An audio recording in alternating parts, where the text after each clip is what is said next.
इस सीरीज में हम एमटीएस के प्रीवियस ईयर प्रश्नों को कवर कर रहे हैं, जिसमें हम आपको 100 सेट प्रीवियस ईयर का कवर करने वाले हैं, जिसमें रोजाना 3 से 4 सेट प्रीवियस ईयर के प्रश्नों को हम कवर करेंगे। चलिए हम अपने पहले प्रश्न की तरफ बढ़ते हैं। हमारा पहला प्रश्न है कि प्रधानमंत्री नरेंद्र मोदी ने किस शहर में आयुष्मान भारत स्वास्थ्य अवसंरचना मिशन का शुभारंभ किया है। प्रधानमंत्री नरेंद्र मोदी ने किस शहर में आयुष्मान भारत स्वास्थ्य अवसंरचना मिशन का शुभारंभ किया है? तो बनारस में किया है। नोएडा में एशिया का सबसे बड़ा एयरपोर्ट बनाया जा रहा है, जिसका नाम जेवर है। नोएडा में एशिया का सबसे बड़ा एयरपोर्ट बनाया जा रहा है, जिसका नाम जेवर एयरपोर्ट रखा गया है। चलिए हम अगले प्रश्न की तरफ बढ़ते हैं। अगला प्रश्न संख्या 2 है, क्रोमियम का परमाणु क्रमांक कितना होता है? तो क्रोमियम का परमाणु क्रमांक कितना होता है? तो इसका होता है 24। 19 परमाणु क्रमांक किसका होता है? तो पोटेशियम का होता है। 19 परमाणु क्रमांक होता है पोटेशियम का, 21 परमाणु क्रमांक होता है स्टेंडियम का, और 18 परमाणु क्रमांक होता है आर्गन का। अगले प्रश्न की तरफ बढ़ते हैं। अगला प्रश्न है, प्रश्न संख्या 3 है कि सराय नूरमहल भारत का एक केंद्रीय संरक्षित स्मारक है, भारत के किस राज्य में स्थित है? तो सराय नूरमहल भारत के किस राज्य में स्थित है? तो ये पंजाब में है। अगले प्रश्न की तरफ बढ़ते हैं। अगला प्रश्न है, प्रश्न संख्या 4 है कि मुगल बादशाह औरंगजेब की मृत्यु किस वर्ष हुई थी? मुगल बादशाह औरंगजेब की मृत्यु किस वर्ष हुई थी? तो 1707 में इनकी मृत्यु हुई थी। इनका जन्म हुआ था 3 नवंबर 1618 में। इनका जन्म हुआ था 3 नवंबर 1618 में। यह एक मुगल शासक थे। संख्या 5 है, रोड्स टू मसूरी पुस्तक के लेखक कौन है? रोड्स टू मसूरी पुस्तक के लेखक कौन है? तो रस्किन बॉन्ड इसके लेखक हैं। किरण देसाई की प्रसिद्ध पुस्तक का नाम है inheritance of loss. Kiran Desai की प्रसिद्ध एक पुस्तक है इनहेरिटेंस ऑफ लॉस। बहुत बार एग्जाम में ये पूछा जा चुका है। चलिए अगले प्रश्न की तरफ बढ़ते हैं। प्रश्न संख्या 6 है कि कालबेलिया नृत्य शैली निम्नलिखित में से किस राज्य से संबंधित है? कालबेलिया नृत्य शैली है किस राज्य से संबंधित है? तो ये राजस्थान से संबंधित है। उड़ीसा में कौन कौन सा नृत्य होता है? तो थडिया और झोलिया नृत्य उड़ीसा में प्रसिद्ध है। थडिया और झोलिया नृत्य उड़ीसा में प्रसिद्ध है। उड़ीसी नृत्य उड़ीसा में होता है, और पंजाब में होता है गिद्धा नृत्य। पंजाब में होता है गिद्धा नृत्य। चलिए अगले प्रश्न की तरफ बढ़ते हैं। अगला प्रश्न संख्या 7 है, हाइड्रोजन का परमाणु द्रव्यमान लगभग कितना होता है? हाइड्रोजन का परमाणु द्रव्यमान कितना होता है? तो 1 होता है। 4 परमाणु द्रव्यमान लगभग किसका होता है? तो 4 होता है हीलियम का। 14 परमाणु द्रव्यमान लगभग किसका होता है? तो ये होता है नाइट्रोजन का।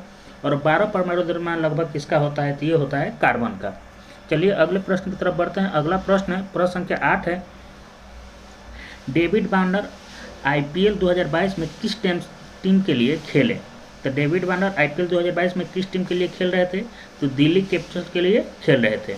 बात करें 2022 आईपीएल की, तो इसके विजेता थे गुजरात टाइटंस और उप विजेता थे राजस्थान रॉयल्स। और पर्पल कैप था युजेंद्र चहल के पास, और ऑरेंज कैप था जॉस बटलर के पास। 2022 आईपीएल के विजेता हो गए गुजरात टाइटंस, उप विजेता हो गए राजस्थान रॉयल्स।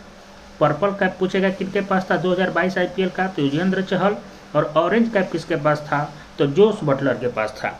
चलिए अगले प्रश्न की तरफ बढ़ते हैं। अगला प्रश्न संख्या 9 है, रवि कीर्ति किस चालुक्य शासक के दरबारी कवि थे? रवि कीर्ति किसके शासन काल में दरबारी कवि थे? तो पुलकेशिन द्वितीय के दरबारी कवि थे। अगले प्रश्न की तरफ बढ़ते हैं। अगला हमारा प्रश्न संख्या 10 है कि जनवरी 2022 में भारत सरकार के मुख्य आर्थिक सलाहकार के रूप में किसे नियुक्त किया गया है? तो 2022 में मुख्य आर्थिक सलाहकार भारत के कौन है? तो बी अनंत नागेश्वरन। बी अनंत नागेश्वरन भारत के मुख्य आर्थिक सलाहकार हैं। चलिए अगले प्रश्न की तरफ बढ़ते हैं। अगला प्रश्न संख्या 11 है, open market operation conducted by the Reserve Bank of India are of dash types. कितने टाइप के होते हैं? तो ये 2 टाइप का होता है। अगले प्रश्न की तरफ बढ़ते हैं। प्रश्न संख्या 12 है कि 2011 की जनगणना के अनुसार निम्नलिखित में से भारत की सबसे अधिक बोले जाने वाली भाषा कौन है? 2011 की जनगणना के अनुसार सबसे अधिक कौन सी भाषा बोली जाती है? तो सबसे अधिक हिंदी भाषा बोली जाती है। अगले प्रश्न की तरफ बढ़ते हैं। प्रश्न संख्या 13 देखते हैं। प्रश्न संख्या 13 है कि राधा श्रीधर को भारत के किस शास्त्रीय नृत्य में उत्कृष्ट योगदान के लिए वर्ष 2018 का संगीत नाटक अकादमी पुरस्कार मिला था? तो भारतनाट्यम के लिए मिला था। श्री राधा श्रीधर को भारतनाट्यम के लिए 2018 में संगीत नाटक अकेडमी पुरस्कार दिया गया था। कथक पूजेगा तो ये उत्तर भारत का नृत्य है, कुचिपुड़ी हो गया आंध्र प्रदेश का, और सात्रिया हो गया असम का लोक नृत्य। चलिए अगले प्रश्न की तरफ बढ़ते हैं। अगला प्रश्न है, प्रश्न संख्या 14 है कि भारतीय संविधान के किस अनुच्छेद में कहा गया है कि किसी भी व्यक्ति को एक अपराध के लिए एक बार से ज़्यादा सज़ा नहीं मिलेगी। कोई भी व्यक्ति है उनको एक अपराध के लिए एक ही बार सज़ा मिलेगा, ये कहा गया है अनुच्छेद 20 में। अनुच्छेद 28 में है, कुछ शिक्षण संस्थानों में धार्मिक शिक्षा या धार्मिक पूजा में उपस्थित के बारे में स्वतंत्रता। अनुच्छेद 28 में है, कुछ शिक्षण संस्थानों में धार्मिक शिक्षा या धार्मिक पूजा की उपस्थिति के बारे में स्वतंत्रता। अनुच्छेद 21 के ए में है, 6 से 14 साल के बच्चों को निःशुल्क एवं अनिवार्य शिक्षा। अनुच्छेद 18 में है, उपाधियों का अंत। अगले प्रश्न की तरफ बढ़ते हैं। अगला प्रश्न हम देखते हैं, प्रश्न संख्या 15 है कि डैश भारत में स्थल से घिरा सबसे गहरा और अच्छी तरह से संरक्षित बंदरगाह है। तो कौन सा है? विशाखापट्टनम स्थल से घिरा और अच्छी तरह से संरक्षित बंदरगाह है। इसकी प्रमुख विशेषता है कि यह डॉल्फिन नोज के पीछे है। इसकी प्रमुख विशेषता है यह डॉल्फिन नोज के पीछे है। कांडला बंदरगाह हो गया गुजरात में, जिसको हम लोग जवारिया बंदरगाह के नाम से भी जानते हैं। तूतीकुरिन हो गया तमिलनाडु में। अगले प्रश्न की तरफ बढ़ते हैं। अगला प्रश्न संख्या 16 है कि विंडो क्लीनर में निम्नलिखित में से कौन सा क्षार पाया जाता है। जो विंडो क्लीनर होता है उसमें कौन सा क्षार पाया जाता है? तो अमोनियम हाइड्रोक्साइड उसमें पाया जाता है। अगले प्रश्न की तरफ बढ़ते हैं। अगला प्रश्न है, प्रश्न संख्या 17 है कि 2011 की जनगणना के अनुसार भारत के निम्नलिखित में से किस राज्य के लिंगानुपात सबसे अधिक के क्रम में दूसरे स्थान पर है। तो दूसरा स्थान पर पूछ रहा है तो पुडुचेरी हो जाएगा। और लिंगानुपात में पहले स्थान पर कौन सा हो जाएगा? तो केरल पहले स्थान पर हो जाएगा। और सबसे कम लिंगानुपात पूछेगा तो हरियाणा का सबसे कम लिंगानुपात हो जाएगा। चलिए अगले प्रश्न की तरफ बढ़ते हैं। अगला प्रश्न है, प्रश्न संख्या 18 है, दक्कन का पठार निम्नलिखित में से किस नदी के दक्षिण में स्थित है। दक्कन का पठार किस नदी के दक्षिण में है? तो ये नर्मदा नदी के दक्षिण में है। प्रश्न संख्या 19 देखते हैं। प्रश्न संख्या 19 है, हॉकी के खेल के मैदान पर कितने खिलाड़ी टीम में सम्मिलित रहते हैं। हॉकी के खेल में मैदान पर कितने खिलाड़ी टीम में सम्मिलित रहते हैं? तो 11 खिलाड़ी रहते हैं। क्रिकेट में भी 11 होते हैं, वॉलीबॉल में 6 होते हैं और फुटबॉल में भी 11 होते हैं। वॉलीबॉल में पूछेगा तो 6, क्रिकेट में 11 और फुटबॉल में भी 11। चलिए अगले प्रश्न की तरफ बढ़ते हैं। प्रश्न संख्या 20 देखते हैं। प्रश्न संख्या 20 है कि आयोसांग उत्सव भारत के किस राज्य में मनाया जाता है। आयोसांग उत्सव भारत के किस राज्य में मनाया जाता है? तो ये मनाया जाता है मणिपुर में। यूपी में पूछेगा कौन सा मनाया जाता है? तो यूपी में मनाया जाता है माघ मेला। यूपी का है माघ मेला। राजस्थान में गौड़ौला महोत्सव मनाया जाता है। राजस्थान में गौड़ौला महोत्सव। तमिलनाडु में पूछेगा तो पोंगल त्यौहार मनाया जाता है। तमिलनाडु में पोंगल त्यौहार। प्रश्न संख्या 31 देखते हैं। प्रश्न संख्या 31 है, पंडित किशन महाराज का संबंध किस वाद्य से था। पंडित किशन महाराज का संबंध किस वाद्य से? तो ये तबला से था। कभी कभी इनका घराना भी पूछ देता है कि किस घराने से संबंधित है। तो ये थे बनारस घराने से। पंडित किशन महाराज किस घराने से थे? तो बनारस घराने से थे। चलिए अगले प्रश्न की तरफ देखते हैं। प्रश्न संख्या 22 है, भारतीय संविधान के किस अनुसूची में संघ सूची से संबंधित प्रावधान है। तो संघ सूची से संबंधित प्रावधान 7वीं अनुसूची में है।